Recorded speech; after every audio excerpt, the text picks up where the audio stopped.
Non, ce n'est pas de la pétanque ni du bowling, mais de la boule nantaise. Un jeu inventé il y a plusieurs centaines d'années et qui s'est popularisé au 19e siècle. Pendant une partie, 2 équipes de 2 à 3 joueurs s'affrontent avec des règles similaires aux jeux de boules classiques. On doit jouer avec le pied sur la planche, un pied sur la planche. Alors bon, il balance le petit et après, c'est à celui qui se met le plus près, quoi. Mais contrairement à la pétanque, les boules font 2,5 kg et la piste est incurvée, ce qui demande une certaine finesse dans les lancers. Il y a du calcul là-dedans. Quand il y a des boules un peu partout dans le jeu, il faut savoir monter à la charge pour qu'elles redescendent, pour retomber plus ou moins, suivant ce qu'on veut faire.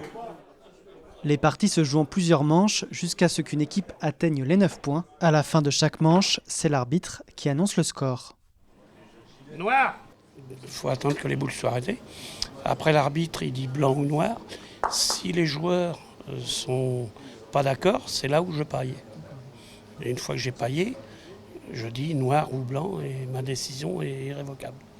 La boule nantaise se joue uniquement en salle, qui appartiennent historiquement à des bars et des restaurants. Celle de Procès appartient au bar tabac Le Point Carré. Son tenancier, Patrice Olivero, originaire du Morbihan, a découvert ce jeu lorsqu'il a racheté le fonds de commerce en 2017.